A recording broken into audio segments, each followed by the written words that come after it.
자식은 가슴에 묻는다는 말, 그게 얼마나 시리고 아픈지 겪어보지 않은 사람은 모릅니다. 그런데 그 아픔이 채 가시기도 전에 아들의 목숨값을 챙겨 남의 집으로 떠나겠다는 며느리를 본다면 여러분은 어떠시겠습니까? 가난한 시아버지라고 등 떠밀어 길거리에 내쫓은 며느리. 하지만 그녀는 꿈에도 몰랐을 겁니다. 초라한 노인인 줄 알았던 시아버지가 상견례 자리에 나타나 내뱉은 단 한마디에 그녀의 화려한 인생 계획이 어떻게 무너져 내릴지를요. 오늘 들려드릴 이야기는 배신과 탐욕으로 얼룩진 한 가족의 비극, 그리고 그 끝에 기다리는 소름 돋는 반전과 통쾌한 복수극입니다. 이야기를 시작하기 전 구독과 좋아요, 알림 설정까지 꼭 부탁드립니다. 여러분의 클릭 한 번이 억울한 사연을 세상에 알리는 큰 힘이 됩니다. 그럼 가슴 먹먹하고도 시원한 이야기 시작합니다. 아들 정수를 보내고 돌아오던 날, 하늘에선 눈물 같은 진눈깨비가 흩날렸습니다. 40도 채 안 된 나이에 과로사로 쓰러진 아들. 영정사진 속 아들은 무엇이 그리 좋은지 바보처럼 웃고만 있었습니다. 그 웃음이 못 박힌 가슴을 자꾸만 후벼 파는데 집으로 돌아오자마자 며느리 민희는 울음기 하나 없는 얼굴로 제 앞에 봉투 하나를 툭 던졌습니다. 아버님, 저 이제 제 인생 찾으려고요. 정수 씨 없는 이 집에서 아버님 모시고 살 자신 없어요. 처음엔 제가 잘못 들은 줄 알았습니다. 아들이 죽은 지 겨우 3일째였습니다. 사무제도 지내기 전인 며느리의 입에서 나온 제 인생이라는 단어는 너무나 낯설고 날카로웠습니다. 저는 떨리는 손으로 물었습니다. 민희야, 그게 무슨 소리냐? 이제 겨우 정수를 보냈는데 내가 가면 이 늙은 아비는 어쩌라고. 하지만 며느리는 냉정했습니다. 솔직히 말씀드릴게요. 정수 씨 앞으로 나온 사망보험금 5억, 수익자가 저로 되어 있더라고요. 법적으로 제 돈인 거 아시죠? 그거랑 이 집 처분한 돈, 제가 다 챙겨서 재혼할 거예요. 이미 사람도 정해졌고요. 심장이 멎는 것 같았습니다. 아들의 목숨값인 5억. 그리고 아들이 평생 밤잠 안 자고 일해서 마련한 이 작은 아파트. 며느리는 마치 쇼핑 목록을 읊듯 담담하게 그 자산들을 제 것으로 주장하고 있었습니다. 저는 분노보다 먼저 허망함이 몰려왔습니다. 내가 어떻게? 우리 정수가 너를 얼마나 아꼈는데. 그 돈이 어떤 돈인데 내가 그걸 가지고 딴 남자한테 간단 말이냐? 제 절규에도 며느리는 눈 하나 깜짝하지 않았습니다. 오히려 화를 내더군요. 아버님, 요즘 세상에 누가 시아버지 모시고 살아요? 아버님 손자들 교육비 생각하면 이 돈도 부족해요. 그리고 이 집 명에 작년에 정수 씨가 제 이름으로 돌려놓은 거 잊으셨어요? 서류상으로 아버님은 이 집에 아무 권리 없으세요. 이번 주말까지 짐 싸서 나가주세요. 새 사람이랑 이 집 리모델링해서 들어올 거니까요. 저는 그날 밤 아들의 빈 방에 앉아 벽을 긁으며 울었습니다. 벽지에는 손주들이 낙서한 흔적이 그대로 남아있는데 며느리는 그 흔적조차 지우고 딴 남자와 살 꿈을 꾸고 있었던 겁니다. 아들아, 내가 사랑했던 여자가 이런 사람이었느냐? 너는 하늘에서 이 꼴을 보고 있느냐? 저는 결심했습니다. 이대로 쫓겨날 수는 없었습니다. 하지만 당장 내세울 것 없는 늙은이에게 법은 멀고 며느리의 독설은 가까웠습니다. 며느리는 제가 거실에 나와 있는 것조차 냄새난다며 구박하기 시작했고 급기야는 제 짐을 복도에 내놓기까지 했습니다. 아버님, 곱게 말할 때 나가세요. 경찰 부르기 전에. 저는 낡은 보따리 하나에 아들 사진첩과 낡은 양복 한 벌을 챙겨 집을 나왔습니다. 엘리베이터 거울에 비친 제 모습은 영락없는 노숙자였습니다. 하지만 며느리는 몰랐을 겁니다. 제가 그 보따리 깊숙한 곳에 무엇을 숨겨 나왔는지, 그리고 제가 30년 전 세상을 호령했던 그 사람이라는 사실을 말입니다. 잔인하리만큼 차가웠습니다. 며느리가 현관문 비밀번호를 바꾸는 삐삐빅 소리가 등 뒤에서 들려올 때 제 심장은 그대로 얼어붙는 것 같았습니다. 30년을 자식 위해 헌신하며 살아온 인생의 종착역이 복도 끝 엘리베이터 앞이라니요. 저는 낡은 보따리를 가슴에 꼭 껴안은 채 정처 없이 거리를 걷기 시작했습니다. 갈 곳 없는 노인이 머물 곳은 차가운 지하철역이나 허름한 여인숙뿐이었습니다. 하룻밤 2만 원 하는 달방. 퀴퀴한 곰팡이 냄새가 코를 찌르고 옆방에서 들려오는 거친 고함 소리에 몸을 떨며 저는 좁은 침대에 몸을 뉘었습니다. 보따리를 풀어 아들의 사진을 꺼냈습니다. 정수야, 아비가 못나서 미안하다. 내가 남긴 것 하나 지키지 못하고 이렇게 길바닥에 나앉았구나. 눈물이 마른 뺨을 타고 흘러 베개를 적셨습니다. 그때였습니다. 보따리 구석에서 아들이 생전에 쓰던 낡은 수첩 하나가 툭 떨어졌습니다. 아들이 죽기 직전까지 품고 있었던 빛바랜 가죽 수첩이었습니다.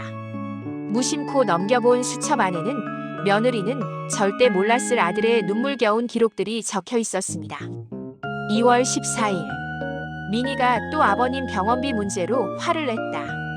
아버님은 당신 약값을 아끼려 몰래 약을 버리시는데 민희는 그것도 모르고 아버님이 짐이라며 소리를 지른다. 가슴이 찢어진다. 민희 몰래 아버님 명의로 작은 땅 하나를 사두길 잘했다. 나중에 내가 잘못되면 아버님 마지막 보루가 되어야 할 텐데. 수첩 뒷장에는 아들이 제 이름으로 사둔 경기도 인근의 작은 땅 집원과 서류가 복사되어 붙어 있었습니다. 아들은 이미 알고 있었던 겁니다.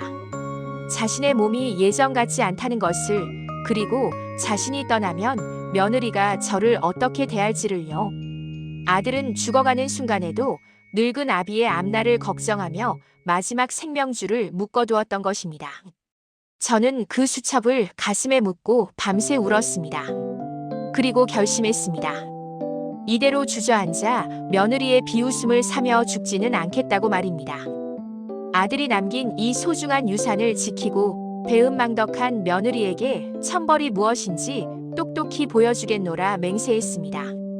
다음 날 아침 저는 며칠 만에 제대로 된 옷을 차려입었습니다. 비록 낡았지만 제가 평생의 자부심으로 여겼던 그 시절의 정장이었습니다. 저는 수첩에 적힌 번호로 전화를 걸었습니다. 20년 전 제가 은퇴하며 모든 사업권을 넘겨주었던 제 수제자이자 지금은 지역 최대 건설사를 운영하는 김상무의 번호였습니다. 여보세요. 나다. 그래, 석진이다. 수화기 너머로 잠시 정적이 흐르더니 이내 비명 같은 목소리가 들려왔습니다. 회장님. 아니, 고모님. 대체 어디 계셨던 겁니까? 저희가 얼마나 찾았는지 아십니까?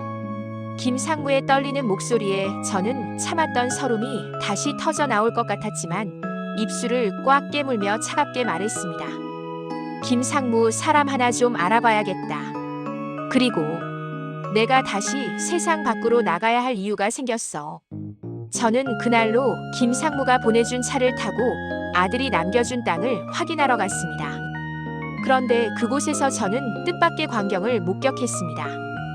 제 땅 바로 옆 부지에서 대규모 리조트 개발 사업이 한창이었고 그 사업의 주관사가 바로 며느리가 재혼하려는 남자의 집안 성진그룹이었던 겁니다. 운명의 장난인지 신의 계시인지 알 수 없었습니다. 며느리는 자신이 재혼할 집안이 대단한 부자라며 자랑했지만 정작 그 집안이 사활을 걸고 추진하는 사업의 핵심 부지를 쥐고 있는 사람이 저라는 사실은 꿈에도 모르고 있었던 것이죠. 저는 거울 속의 초라한 노인을 지원했습니다.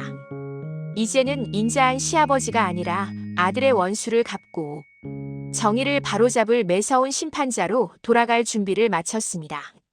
며느리가 재혼 상대를 만나 떵떵거리며 상견례를 준비하는 동안 저는 조용히 그녀의 목을 조일 덫을 놓기 시작했습니다. 며느리 민희는 제가 어디서 밥은 먹고 다니는지, 추운 겨울밤을 어디서 지새우는지 단 한 번도 묻지 않았습니다. 아니, 관심조차 없었겠지요. 제가 집을 나온 그날부터 그녀의 SNS는 온통 화려한 파티와 명품 사진들로 도배되기 시작했습니다. 아들의 보험금 5억은 그녀에게 새로운 인생을 살게 해줄 입장권이나 다름없었습니다. 민희가 재혼하려는 남자는 성진건설의 후계자 박전무였습니다. 지역에서는 알아주는 재력가 집안이었죠. 민희는 그들에게 점수를 따기 위해 자신을 부유한 집안의 외동딸이자 갑작스러운 사고로 남편을 잃은 비련의 여인으로 포장했습니다. 특히 제 아들이 남긴 아파트를 팔아치운 돈을 자신의 결백한 혼수 자금인 양 내세우며 박전무 어머니의 환심을 샀습니다. 어머니, 저희 친정 아버지가 저 시집 갈 때 쓰라고 따로 떼어주신 돈이에요. 정수 씨 죽고 마음이 너무 힘들었는데 박 전무님 만나서 다시 웃음을 찾았어요. 민희는 예비 시어머니 앞에서 눈물을 훔치며 연기를 했습니다.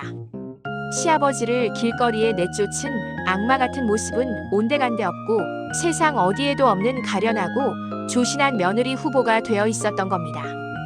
하지만 그녀는 몰랐습니다. 그녀가 예비 시어머니라고 부르며 아부하는 그 부인이 사실은 제 수제자 김상무의 아내와 고등학교 동창이라는 사실을 말입니다. 그 시각 저는 김상무가 마련해준 비밀 거처에서 민희의 일거수일투족을 보고받고 있었습니다. 김상무는 분노를 참지 못하고 주먹을 불끈 쥐었습니다. 고모님, 저 여자는 사람이 아닙니다. 어떻게 남편 목숨값으로 저런 짓을. 당장 박전무 집안의 정체를 폭로할까요? 저는 고개를 저었습니다. 아니, 지금 터뜨리면 재미없지. 가장 높은 곳에 올라갔을 때 스스로 무너지는 게 무엇인지 보여줘야지. 그리고 김상무 성진건설이 추진하는 그 리조트 부지. 내 이름으로 된 그 땅 없으면 허가 안 나는 거 확실하지. 그렇습니다. 고모님 땅이 리조트 정중앙을 관통하는 핵심 요지라 거기를 확보 못하면 전체 사업이 무산됩니다. 성진그룹 박 회장이 그 땅 주인을 찾으려고 눈이 벌건 상태입니다. 저는 씁쓸한 미소를 지었습니다. 아들아, 내가 이 아비를 살리려고 이런 큰 선물을 남겨두었구나. 저는 민희가 상견례 날짜를 잡았다는 소식을 듣고 성진그룹 박 회장에게 연락을 넣었습니다. 물론 제 정체는 숨긴 채 땅 주인과 연결해 줄 수 있는 대리인으로 말이죠. 민희는 상견례를 일주일 앞두고 제게 전화를 걸어왔습니다. 안부를 묻기 위해서가 아니었습니다. 혹시라도 제가 상견례장에 나타나 죄를 뿌릴까봐 협박하기 위해서였죠. 아버님, 저 다음 주에 상견례해요. 절대 우리 동네 얼씬도 하지 마세요. 만약 나타나서 입이라도 뻥긋하면 아버님 아들 무덤까지 파헤쳐서 이장해 버릴 테니까요. 조용히 죽은 듯이 사세요. 아시겠어요? 수화기 너머로 들려오는 며느리의 목소리는 소름 끼칠 정도로 차가웠습니다. 저는 아무 말 없이 전화를 끊었습니다. 가슴속에서 뜨거운 무언가가 울컥 치밀어 올랐지만 저는 눈물을 참았습니다. 이제 울 때는 지났습니다. 민희야, 내가 그렇게 가고 싶어하는 그 화려한 세계의 문을 열어주는 사람도 닫아버리는 사람도 바로 이 늙은 시아버지라는 걸 곧 알게 될 거다. 저는 김상무에게 지시했습니다. 상견례 장소를 내가 정한 곳으로 유도해. 그리고 그날 성진그룹 박 회장에게 땅 주인과의 만남을 주선하겠다고 전해라. 장소는 그 일식집 가장 큰 방으로. 운명의 톱니바퀴는 서서히 맞물려 돌아가기 시작했습니다. 민희는 자신이 쳐놓은 거짓말의 덫에 스스로 걸려들고 있었습니다. 그녀는 자신이 입을 화려한 드레스와 다이아몬드 반지를 고르며 승리감에 취해 있었지만 그 드레스가 수의가 될 것이라는 사실은 꿈에도 모른 채 상견례 날 아침을 맞이했습니다. 대망의 상견례 날이 밝았습니다. 민희는 거울 앞에서 몇 번이고 자신의 모습을 확인했습니다. 아들의 사망보험금으로 사들인 수천만 원짜리 명품 가방과 다이아몬드 목걸이가 그녀의 목과 손목에서 번뜩였습니다. 거울 속 자신의 모습은 더 이상 가난한 시장 상인의 며느리가 아닌 재벌가의 예비 안주인 그 자체였습니다. 그녀는 만족스러운 듯 입꼬리를 올리며 중얼거렸습니다. 그래, 이게 내 진짜 자리야. 그 구질구질한 노인네랑 죽은 남편은 이제 내 인생에서 완전히 지워진 거야. 상견례 장소는 김상무를 통해 유도한 강남의 최고급 일식집 천혜각이었습니다.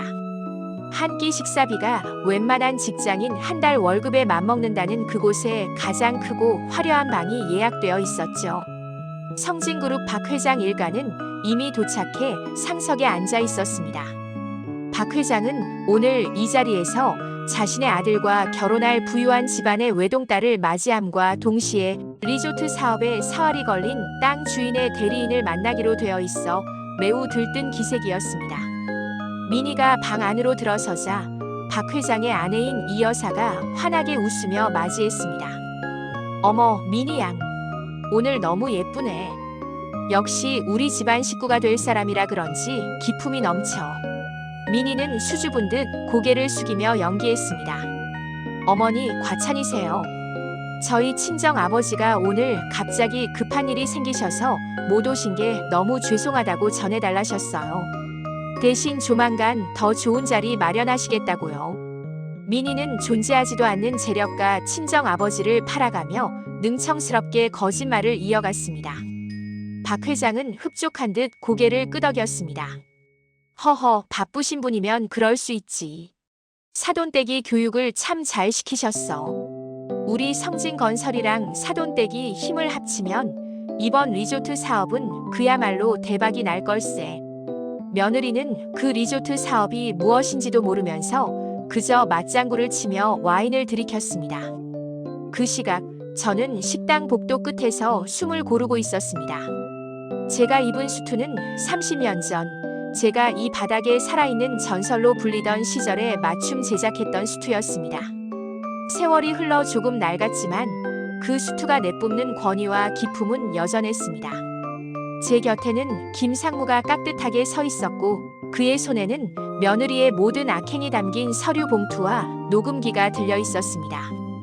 고모님, 준비되셨습니까? 김상무가 나지막이 물었습니다. 저는 눈을 감고 아들의 얼굴을 떠올렸습니다. 그리고 며느리가 제 짐을 복도에 내던지며 내뱉던 그 차가운 목소리를 떠올렸습니다. 가자. 이제 진실을 마주할 시간이다. 복도를 걷는 제 구두 소리가 유난히 크게 들렸습니다. 방문 앞에 다다랐을 때 안에서는 민희의 간드러진 웃음소리가 새어나오고 있었습니다. 호호, 아버님도 참. 전 무조건 아버님 뜻에 따를게요. 저희 집도 성진건설 일이라면 발 벗고 나설 준비가 되어 있거든요. 그 웃음소리가 채 끝나기도 전 저는 문을 박차고 들어갔습니다. 방 안의 시선이 한꺼번에 저에게 쏠렸습니다. 가장 먼저 사색이 된 것은 역시 민희였습니다. 그녀는 들고 있던 와인잔을 떨어뜨릴 뻔하며 비명을 지르듯 소리쳤습니다. 당신 뭐야? 여기가 어디라고 들어와? 경비원 안 부르고 뭐해요? 민희는 제가 정말로 노숙자나 미친 노인이 되어 행패를 부리러 온 줄 알았을 겁니다. 그녀는 박 회장 내외가 제 정체를 알까봐 겁에 질려 제 팔을 거칠게 잡아 끌며 밖으로 밀어내려 했습니다. 이 노인네가 치매가 걸렸나? 아버님, 어머니, 죄송해요. 제가 아는 미친 노인인데 자꾸 저를 따라다녀서. 하지만 그녀의 발악은 오래가지 못했습니다. 자리에 앉아있던 박 회장이 갑자기 자리에서 벌떡 일어났기 때문입니다.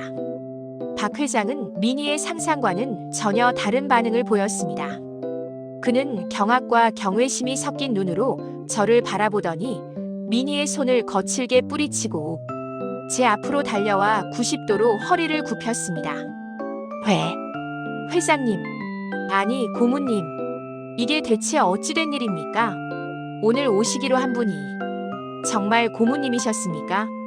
민희의 눈동자가 갈피를 못 잡고 흔들렸습니다. 아버님, 회장님이라니요? 이 노인네가 무슨... 저는 민희를 차갑게 내려다보며 평생 아껴두었던 서늘한 목소리로 말했습니다. 민희야, 내가 그렇게 자랑하던 그 화려한 세계의 주인이 바로 이 구질구질한 노인네였다는 걸 이제야 알겠느냐? 상견례장의 공기는 순식간에 영하로 떨어진 듯 얼어붙었습니다. 박 회장이 제 앞에 허리를 숙인 채 부들부들 떨고 있는 모습은 민희에게는 세상이 무너지는 광경보다 더한 충격이었습니다. 박 전무 역시 들고 있던 찻잔을 내려놓지도 못한 채 멍하니 저와 제 아버지를 번갈아 보았죠. 회장님이라니. 아버님, 그게 무슨 말씀이세요? 이 노인네는 제 죽은 남편에. 민희의 목소리가 떨리다 못해 갈라졌습니다. 그녀는 현실을 부정하고 싶었겠지요. 하지만 박 회장은 뒤를 돌아 민희에게 불호령을 내렸습니다. 입 닥치지 못해. 내가 지금 누구 앞에서 함부로 입을 놀리는 거냐? 이분이 바로 내가 사업 초기에 길바닥에 나앉을 뻔했을 때 나를 일으켜 세워주신 우리 성진건설의 전설적인 고모님이자 내 은인이시다. 박 회장의 말은 날카로운 비수가 되어 민희의 심장에 박혔습니다. 민희가 가난한 시장 노인이라며 멸시하고 쫓아냈던 시아버지가 사실은 자신이 재혼해서 누리려 했던 모든 부와 권력의 정점에 있는 인물의 대선배이자 은인이었다는 사실. 민희의 얼굴은 흑빛을 넘어 창백한 잿빛으로 변해갔습니다. 저는 박 회장의 부축을 받으며 상석에 앉았습니다. 김상무는 제 뒤에 깍듯하게 서서 민희를 서늘한 눈빛으로 응시했죠. 박 회장, 자네 아들의 혼사가 있다고 해서 축하해주러 왔는데 세상 참 좁군. 이 아이가 자네 며느리가 될 아이인가? 박 회장은 식은땀을 닦으며 대답했습니다. 예, 고모님. 친정 아버지가 아주 건실한 사업가이시고 본인도 전 남편을 사고로 잃고 홀로 시아버지를 지극정성으로 모셨다는 효부라고 해서 저도 아주 기특하게 생각하던 참이었습니다. 그 말을 듣는 순간 제 입에선 헛웃음이 터져 나왔습니다. 효부? 허허, 효부라. 저는 김상무에게 눈짓을 보냈습니다. 김상무는 기다렸다는 듯 봉투에서 서류 한 장을 꺼내 박 회장 앞에 내려놓았습니다. 그것은 민희가 아들의 아파트를 팔아치운 내역과 제가 쫓겨나던 날의 CCTV 화면 캡처, 그리고 민희가 저에게 했던 폭언들이 담긴 녹취록 정리본이었습니다. 박 회장, 자네는 이 아이의 친정이 어디인 줄 아나? 이 아이가 모셨다는 그 시아버지가 누군지 아느냐 말이다. 제 물음에 박 회장이 서류를 훑어내려가기 시작했습니다. 서류를 넘기는 박 회장의 손이 점차 떨리기 시작하더니 이내 얼굴이 분노로 붉게 달아올랐습니다. 이럴 수가. 민희 양, 이게 다 사실인가? 당신 친정 아버지가 사업가라고, 홀로 시아버지를 모셨다고, 당신이 쫓아냈다는 그 노인이 우리 고모님이셨단 말이야. 민희는 무릎을 꿇었습니다. 아니, 다리에 힘이 풀려 주저앉았다는 표현이 맞겠지요. 아버님, 그게 아니라요. 오해가 있으신 것 같아요. 저는 그저. 하지만 변명은 이어지지 못했습니다. 제가 조용히 녹음기 버튼을 눌렀기 때문입니다. 아버님, 곱게 말할 때 나가세요. 경찰 부르기 전에. 아들 잡아먹은 것도 모자라 그 돈까지 탐내냐? 나타나서 입이라도 뻥긋하면 아버님 아들 무덤까지 파헤쳐서 이장해 버릴 테니까요. 방 안에 울려 퍼지는 민희의 표독스러운 목소리에 박 전무와 그의 어머니 이 여사도 경악하며 입을 가렸습니다. 특히 이 여사는 민희가 건넸던 친정 아버지가 주신 혼수 자금이 사실은 제 아들의 목숨값인 보험금이었다는 사실을 깨닫고 몸서리를 쳤습니다. 세상에, 사람의 탈을 쓰고 어떻게 이런 짓을. 너 당장 내 아들 옆에서 떨어져.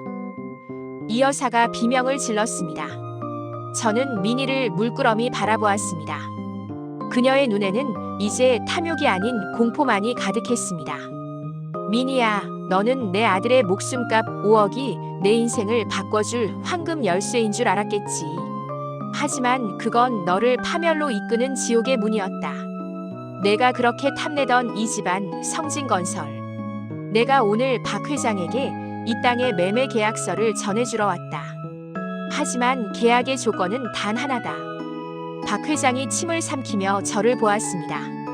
말씀만 하십시오, 고모님. 무엇이든 따르겠습니다. 이 혼사는 없었던 일로 해라. 그리고 내 아들의 돈을 사취하고 나를 유기한 이 여자를 법의 심판대에 세워라. 그게 이 계약의 유일한 조건이다. 민희는 그제야 바닥을 기어 제 발등을 붙잡았습니다. 아버님, 제가 잘못했어요. 죽을 죄를 지었습니다. 한 번만 용서해 주세요. 그녀의 화려한 드레스는 바닥의 먼지로 더러워졌고 명품 목걸이는 볼품없이 흔들렸습니다. 하지만 제 가슴 속에는 오직 식어버린 아들의 온기만이 남아있을 뿐이었습니다. 박 회장의 불호령이 떨어지기 무섭게 상견례장의 경호원들이 민희의 양팔을 붙잡았습니다. 불과 몇 분 전까지 예비 안주인 대접을 받으며 우아하게 앉아있던 그녀는 이제 끌려나가는 범죄자 신세가 되어 비명을 질렀습니다. 아버님, 한 번만요. 제가 돈 다 돌려드릴게요. 제발 감옥만은. 민희의 처절한 외침은 차가운 복도의 벽에 부딪혀 공허하게 흩어질 뿐이었습니다.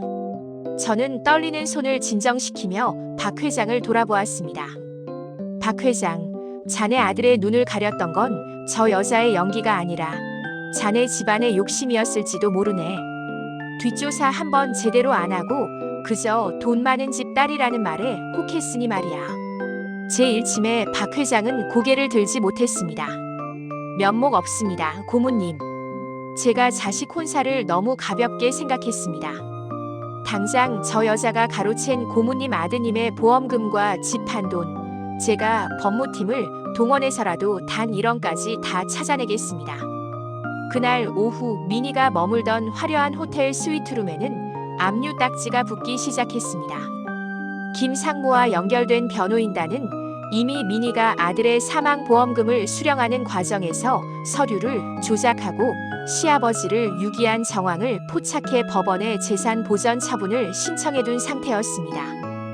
민희는 자신이 승리했다고 믿고 명품을 사고 외제차를 계약하며 돈을 뿌렸지만 그 모든 소비 기록은 이제 그녀의 목을 죄는 증거가 되었습니다.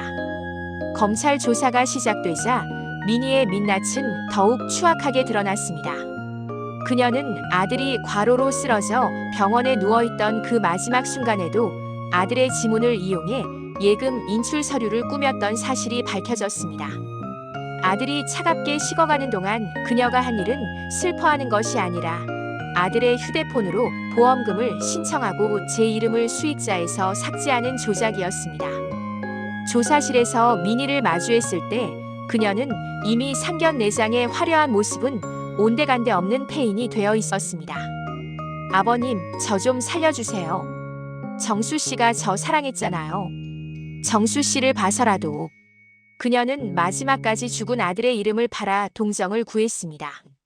저는 차갑게 대꾸했습니다. 정수가 너를 사랑한 건 맞다. 하지만 그 아이가 목숨 바쳐 남긴 돈은 너 같은 괴물의 유흥비가 아니라 남겨진 가족의 눈물을 닦아주라고 있는 거다. 내가 내뱉은 그 독설들, 내 아들의 무덤까지 파헤치겠다던 그 말들. 정수가 다 듣고 있었을 거다. 법원은 민희에게 징역형과 더불어 부당하게 취득한 보험금 전액과 부동산 매각 대금에 대한 반환 판결을 내렸습니다. 그녀가 재혼을 위해 계약했던 모든 명품은 경매로 넘어갔고 그녀의 친정 식구들조차 우리는 모르는 일이라며 그녀를 손절했습니다. 민희는 결국 아무것도 남지 않은 채 차가운 감방 바닥에 주저앉았습니다. 그녀가 그토록 갈구했던 부와 명예는 신기루처럼 사라졌고 남은 것은 영원히 지워지지 않을 배신자라는 낙인뿐이었습니다. 저는 법원을 나오며 아들의 낡은 수첩을 다시 꺼냈습니다. 수첩 속 아들의 글씨가 유난히 선명해 보였습니다.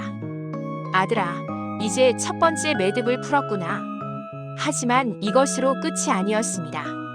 민희를 파멸로 이끄는 것보다 더 중요한 일이 제게 남아 있었습니다. 바로 아들이 지키려 했던 그 땅, 그리고 그 땅을 둘러싼 성진그룹과의 마지막 거래였습니다. 저는 김상무를 불러 지시했습니다. 그 땅 성진에게 그냥 팔지 않겠다. 박 회장에게 내 마지막 조건을 전해라. 며느리 민희가 법정 구속되던 날 저는 하늘을 보았습니다. 아들을 잃은 슬픔은 여전했지만 적어도 녀석의 이름 앞에 부끄럽지 않은 아비가 되었다는 안도감이 가슴 한구석을 채웠습니다. 하지만 제 복수는 단순히 민희를 감옥에 보내는 것에서 멈추지 않았습니다. 진정한 복수는 그녀가 그토록 탐냈던 그 화려한 권력을 제가 직접 주무르는 것에서 완성되는 것이니까요. 저는 박 회장을 제 비밀 거처로 불렀습니다. 상견례 날 사색이 되었던 박 회장은 여전히 고개를 들지 못한 채 제 앞에 앉았습니다. 고모님, 정말 면목 없습니다. 제가 그런 독사를 집안에 들릴 뻔했다니 조상님 뵐 낯이 없습니다. 저 여자가 가로챘던 고모님 자산은 저희 법무팀이 공조해서 이미 동결시켰으니 조만간 회수되실 겁니다. 저는 찻잔을 내려놓으며 박 회장을 빤히 쳐다보았습니다. 박 회장, 자네는 내가 왜 그 땅을 지금까지 팔지 않고 쥐고 있었는지 아나? 그저 돈이 더 오르길 기다리는 노친네의 욕심이라고 생각했겠지. 박 회장은 대답 대신 마른 침을 삼켰습니다. 사실 그 땅은 내 아들 정수가 마지막까지 이 아비를 위해 남긴 생명줄이었네. 녀석은 자기가 떠나면 며느리가 나를 어떻게 할지 이미 예감하고 있었던 거야. 저는 아들의 수첩을 박 회장 앞에 펼쳐 보였습니다. 그 안에는 아들이 제 이름으로 땅을 사두며 남긴 절절한 고백들이 가득했습니다. 박 회장은 수첩을 읽어내려가다 결국 안경을 벗고 눈물을 닦았습니다. 세상에, 정수 군이 이런 마음으로 땅을. 고모님, 제가 그 땅의 가치를 몰라보고 그저 사업수단으로만 생각했습니다. 죄송합니다. 자네가 추진하는 리조트 사업, 그 부지 한가운데에 있는 내 땅 말이야. 그 땅 없으면 허가도 안 나고 사업 진행도 안 된다는 거 잘 알고 있네. 민이라는 아이는 그 땅이 내 것인 줄도 모르고 자네 집안의 며느리가 되면 그 부와 권력이 다 제 것인 양 설쳤지. 저는 창밖을 응시하며 말을 이어갔습니다. 나는 그 땅을 성진건설에 팔지 않겠네. 박 회장의 얼굴이 다시 흑빛으로 변했습니다. 고모님, 그 사업은 저희 성진의 명운이 걸린 일입니다. 제발 한 번만 선처를 끝까지 들어보게. 파는 대신 기부하겠네. 제 말에 박 회장뿐만 아니라 옆에 서 있던 김상무도 깜짝 놀랐습니다. 기부라니요, 회장님. 그 땅에 리조트가 아닌 정수의 집을 지어주게. 부모에게 버림받거나 자식에게 외면당한 시니어들을 위한 치유 공간, 그리고 갈 곳 없는 아이들이 함께 머물 수 있는 복지 단지를 짓는 조건으로 성진건설에 그 부지를 무상으로 기탁하겠네. 대신 건축 비용 전액과 운영 자금 일부는 성진건설에서 사회공헌 사업으로 부담하게. 박 회장의 눈이 크게 떠졌습니다. 그것은 단순한 매매보다 훨씬 더 큰 결단이었습니다.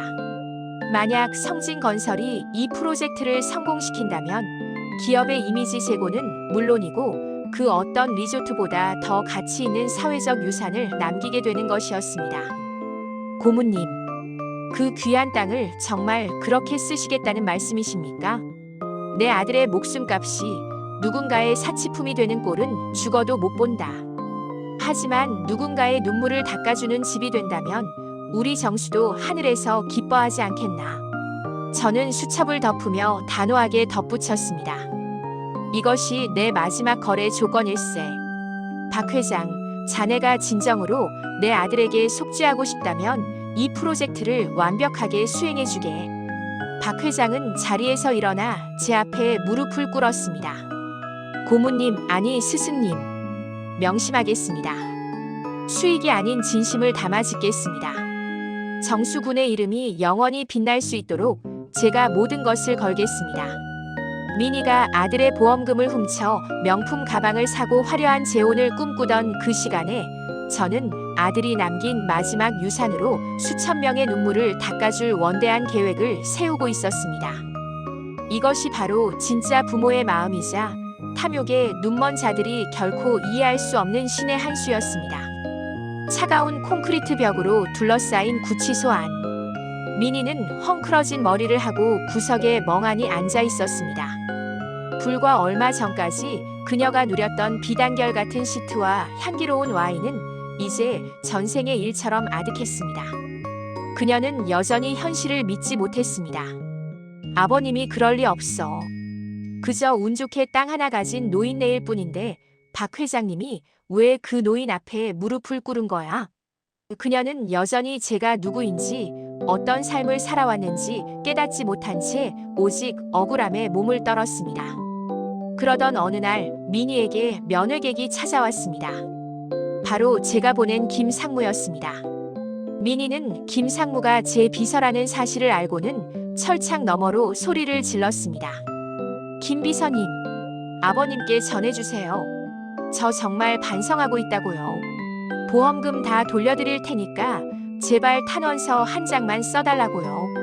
저 이대로 여기서 못 썩어요. 김상무는 차가운 눈빛으로 민희를 내려다보며 신문 한 장을 창살 틈으로 밀어 넣었습니다. 그 신문 일면에는 대대적인 기사가 실려 있었습니다. 성진그룹 1,000억대 부지 기부받아 국내 최대의 시니어 복지타운 정수의 집 건립 마이너스 기부자는 전설의 창업주 오석진 고문. 기사 속 사진에는 제가 박 회장과 악수를 하며 웃고 있는 모습, 그리고 아들의 이름인 정수가 커다랗게 박힌 조감도가 선명하게 담겨 있었습니다. 민희는 그 신문을 읽어 내려가다 손을 부들부들 떨기 시작했습니다. 그녀가 그토록 탐냈던 그 땅, 박 전무와 결혼해서 그 안주인이 되기를 꿈꿨던 그 땅이 리조트가 아닌 복지타운으로 변해버린 것입니다. 이게 뭐야? 리조트가 아니라고. 아버님이 그 땅을 기부했다고. 미쳤어. 미친 노인네가 그 비싼 땅을 왜 남 좋은 일에 써? 민희는 광기 어린 눈으로 소리를 질렀습니다. 김상무는 나직하게 말했습니다. 민희 씨, 당신이 평생을 바쳐 탐냈던 그 부와 권력은 우리 고모님께는 그저 아들의 눈물을 닦아줄 도구일 뿐이었습니다. 당신은 5억이라는 돈에 영혼을 팔았지만 고모님은 그 수천 배가 넘는 땅을 기꺼이 내놓으셨죠. 그게 당신과 고모님의 차이입니다. 거짓말이야. 그럴 리 없어. 아버님은 그냥 시장 노인이었단 말이야. 아니요, 고모님은 이 바닥의 기초를 닦은 거인이셨습니다. 아드님께 평범한 행복을 주려고 스스로 어둠 속에 사셨던 것뿐이죠. 당신이 그 낡은 점퍼를 무시할 때 당신은 사실 가장 큰 행운을 발로 차버린 겁니다. 이제 당신이 할 일은 하나뿐입니다. 당신이 비웃던 그 구질구질한 노인이 지은 복지타운 완공 소식을 이 좁은 감옥에서 뉴스로 지켜보는 것 말입니다. 김상무는 뒤도 돌아보지 않고 면회실을 나갔습니다. 민희는 찢어질 듯한 비명을 지르며 신문을 찢어발겼습니다. 그녀가 가로채려 했던 아들의 보험금은 이미 법적으로 회수 절차에 들어갔고 그녀가 남편의 목숨값으로 샀던 명품들은 모두 압류되어 경매번호가 매겨졌습니다. 이제 그녀에게 남은 것은 아무것도 없었습니다. 사랑도, 돈도, 자유도, 그리고 그녀를 아껴주던 유일한 사람인 남편 정수에 대한 기억까지도 탐욕에 오염되어 더럽혀진 채였습니다. 같은 시각, 저는 본격적으로 정수의 집 건립위원회를 조직하여 재계 전설의 복귀를 알렸습니다. 30년 만에 다시 선 현장. 제가 나타나자 건설업계의 거물들이 앞다투어 찾아와 예의를 갖췄습니다. 저는 그들에게 말했습니다. 나는 돈을 벌기 위해 돌아온 것이 아니네. 내 아들이 남긴 마지막 진심을 짓기 위해 왔지. 이 건물은 세상에서 가장 튼튼해야 하네. 자식에게 버림받은 부모들이 다시는 눈물 흘리지 않을 만큼 따뜻해야 하네. 공사 현장의 흙먼지를 마시며 저는 아들의 수첩을 꼭 쥐었습니다. 민희는 감옥에서 자신의 상실을 한탄하고 있겠지만 저는 아들이 남긴 유산을 통해 수만 명의 생명을 살릴 준비를 하고 있었습니다. 이것이야말로 배신자에게 내리는 가장 잔인하고도 고결한 복수였습니다. 그녀가 결코 가질 수 없는 명예와 존경을 저는 아들의 이름으로 되찾아오고 있었으니까요. 공사 현장의 기초가 다져지고 정수의 집이라는 팻말이 높게 세워지던 날 제 임시 집무실로 뜻밖의 손님들이 찾아왔습니다. 민희의 친정 식구들, 즉 제 아들의 처가 식구들이었죠. 민희가 감옥에 가고 그녀의 사기 행각이 만천하에 드러나자 그들 역시 지역사회에서 고개를 들지 못한 채 비참한 생활을 이어가고 있다는 소문은 들었습니다. 민희의 친정어머니, 그러니까 제 안사돈이었던 여자가 제 발치에 덥석 엎드렸습니다. 아이고 사돈 어른, 저희가 죄인입니다. 민희 그년이 그런 망측한 짓을 저지르고 있는 줄은 꿈에도 몰랐습니다. 저희는 그저 그 애가 남편 보험금으로 효도하는 줄만 알고 비굴하게 눈물을 짜내며 제 바지가랑이를 붙잡는 그 모습에선 제 아들 정수의 장례식 날 구석에서 보험금 나오면 우리 아들 사업 자금 좀 보태주라며 속삭이던 탐욕스러운 얼굴이 겹쳐 보였습니다. 민희의 오빠라는 녀석도 옆에서 거들더군요. 고모님, 아니 사돈어른. 민희가 저지른 일은 민희가 벌받는 게 마땅하지만 저희 부모님은 무슨 죄입니까? 지금 살던 집까지 압류당하게 생겼습니다. 고모님께는 그 땅 판 돈이 푼돈이시겠지만 저희에겐 목숨줄입니다. 제발 한 번만 자비를 베풀어 주십시오. 저는 차갑게 식은 찻잔을 내려다보며 침묵을 지켰습니다. 이들은 민희가 저를 요양원에 버리려 하고 길거리에 내쫓을 때 단 한 번도 말린 적이 없었습니다. 오히려 민희가 가져오는 명품 선물을 받으며 우리 딸 장하다고 추켜 세웠던 자들이었죠. 이제 상황이 역전되어 자신들의 안위가 위태로워지자 다시 가족이라는 이름을 들먹이며 구걸하러 온 것입니다. 김상무, 이분들에게 민희가 감옥에서 했던 진술서 사본을 좀 보여드려라. 김상무가 서류를 내밀자 그들의 안색이 순식간에 변했습니다. 진술서에는 민희가 가로챈 돈의 상당 부분이 친정 식구들의 빚을 갚고 오빠의 도박 자금으로 흘러들어갔다는 구체적인 정황이 적혀 있었습니다. 민희가 제 아들의 목숨값을 훔칠 때 자네들은 그 돈으로 고기를 구워 먹고 비단 옷을 샀더군. 내 아들이 과로로 죽어갈 때 자네들이 한 일이라고는 남겨진 보험금을 어떻게 나눌지 머리 굴린 것뿐이야. 제 목소리가 낮게 깔리자 방 안은 쥐 죽은 듯 조용해졌습니다. 사돈 어른, 그건 민희가 그냥 준 돈인 줄 알고 닥치게. 내 아들이 죽고 내가 쫓겨날 때 자네들은 어디 있었나? 민희가 내 아들의 무덤을 파헤치겠다고 협박할 때 자네들은 그 옆에서 고개를 끄덕이지 않았나? 저는 자리에서 일어나 창밖의 공사 현장을 가리켰습니다. 저기 올라가는 기둥 하나하나가 내 아들의 뼈고 바닥에 깔리는 시멘트가 내 아들의 피눈물이다. 자네들이 감히 저 거룩한 땅을 밟고 서서 돈을 구걸해. 저는 단호하게 비서들을 불렀습니다. 당장 이들을 밖으로 내보내라. 그리고 민희와 공모한 혐의가 있는지도 철저히 조사해서 추가 고소 진행해. 단 1원이라도 그 집구석으로 흘러들어간 내 아들의 돈은 법의 테두리 안에서 모두 환수할 거다. 친정 식구들이 경비원들에게 끌려나가며 어떻게 사돈끼리 이럴 수 있냐? 며 악을 썼지만 제 마음은 조금의 동요도 없었습니다. 진정한 용서란 죄를 지은 자가 합당한 벌을 받고 피해자가 온전히 회복되었을 때나 가능한 것입니다. 자식의 목숨값을 탐한 자들에게 베풀 자비란 이 세상에 존재하지 않습니다. 저는 다시 책상에 앉아 아들의 사진을 보았습니다. 정수야, 이제 정말 정리해야 할 것들이 다 정리되어 가는구나. 민희는 감옥에서, 그녀의 가족들은 길거리에서 자신들이 저지른 업보를 짊어지게 되었습니다. 이제 저는 남겨진 힘을 다해 아들의 이름으로 세워질 저 따뜻한 집을 완성하는 데만 전념할 것입니다. 하늘은 유난히 푸르고 높았습니다. 드디어 1년여의 공사 끝에 아들의 이름을 딴 시니어 복지단지 정수의 집 완공식이 열리는 날이었습니다. 화려한 금칠을 한 리조트 대신 따뜻한 햇살을 머금은 붉은 벽돌집들이 옹기종기 모여있는 풍경은 보는 것만으로도 마음이 푸근해졌습니다. 재계의 거물들과 수많은 취재진이 몰려들었지만 저는 그 어떤 화려한 수식어도 거절한 채 평생 입었던 낡은 양복을 입고 단상에 올랐습니다. 축사 대신 제가 꺼내든 것은 아들의 낡은 수첩, 그리고 그 옆에 적어둔 저의 마지막 편지였습니다. 아들아, 아비가 왔다. 내가 그토록 걱정하며 남겨두었던 이 땅 위에 이제 내 마음을 닮은 집들이 세워졌구나. 이곳엔 너처럼 착한 아들을 잃고 눈물 짓는 부모들이 올 것이고 갈 곳 없는 어린 영혼들이 찾아와 온기를 나눌 거란다. 너의 목숨값이 탐욕스러운 누군가의 보석이 되지 않고 수많은 사람의 지붕이 되었으니 이제는 내 마음도 편히 쉴 수 있겠지. 제 목소리가 파르르 떨리자 식장은 숙연해졌습니다.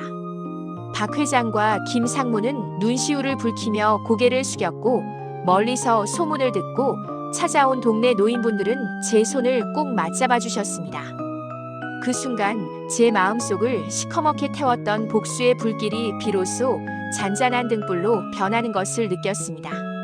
같은 시각 감옥 안의 민희는 TV 뉴스에서 생중계되는 완공식 장면을 보고 있었습니다. 수많은 이의 존경을 받으며 환하게 웃는 저의 모습, 그리고 자신이 그토록 짓밟으려 했던 아들 정수의 이름이 세상을 밝히는 별이 된 것을 지켜보며 그녀는 비로소 깨달았을 겁니다. 그녀가 가졌던 5억은 한순간에 사라질 모래성이었지만 아들이 남긴 진심은 영원히 무너지지 않는 성이 되었다는 것을요.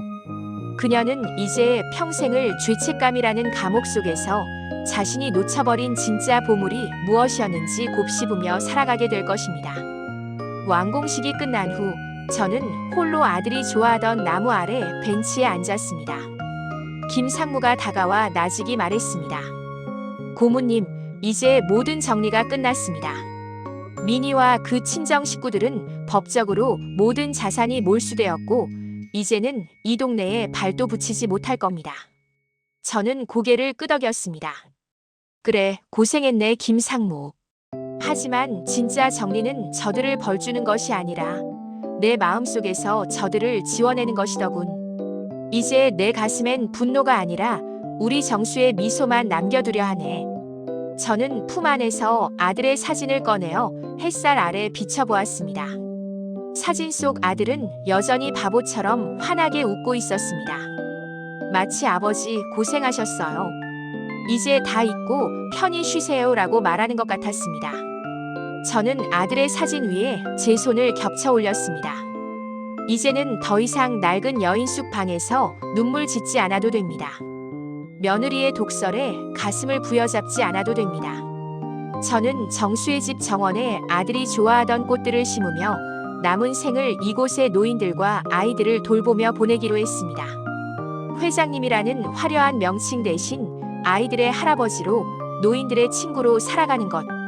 그것이 아들이 저에게 준 마지막 인생의 선물임을 깨달았습니다.